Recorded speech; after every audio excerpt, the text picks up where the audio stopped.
സഹോദരരെ, വിശുദ്ധ പൗലോസ് ശ്ലീഹ തിമോഥെയോസിന് എഴുതിയ ലേഖനം 4-ാം അധ്യായം 6 മുതൽ 10 വരെയുള്ള തിരുവചനങ്ങൾ. ഇക്കാര്യങ്ങൾ നമ്മുടെ സഹോദരരുടെ ശ്രദ്ധയിൽപ്പെടുത്തിയാൽ നീ യേശുക്രിസ്തുവിന്റെ നല്ല ശുശ്രൂഷകനായിരിക്കും. വിശ്വാസത്തിന്റെ വചനങ്ങളാലും നീ ഇതുവരെ അനുവർത്തിച്ചു പോന്ന നല്ല വിശ്വാസ സംഹിതയാലും പരിപോഷിപ്പിക്കുന്ന ശുശ്രൂഷകൻ. ലൗകികവും അർത്ഥശൂന്യവുമായ കെട്ടുകഥകൾ നീ തീർത്തും അവഗണിക്കുക. ദൈവഭക്തിയിൽ പരിശീലനം നേടുക. ശാരീരികമായ പരിശീലനം കൊണ്ട് കുറച്ച് പ്രയോജനമുണ്ട്, എന്നാൽ ആത്മീയത എല്ലാ വിധത്തിലും വിലയുള്ളതാണ്. എന്തുകൊണ്ടെന്നാൽ അത് ഈ ജീവിതത്തെയും വരാനിരിക്കുന്ന ജീവിതത്തെയും സംബന്ധിക്കുന്ന വാഗ്ദാനങ്ങൾ ഉൾക്കൊള്ളുന്നു. വചനം വിശ്വാസയോഗ്യവും തികച്ചും സ്വീകാര്യവുമാണ്.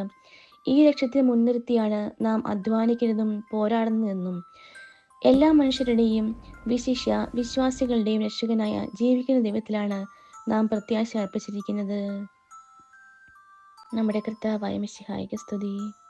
സഹോദരരെ, വിശുദ്ധ ലൂക്ക എഴുതിയ സുവിശേഷം 18-ാം അധ്യായം 31 മുതൽ 34 വരെയുള്ള തിരുവചനങ്ങൾ. അവൻ 12 പേരെയും അടുത്ത് വിളിച്ചു പറഞ്ഞു, ഇതാ നമ്മൾ ജെറുസലേമിലേക്ക് പോകുന്നു.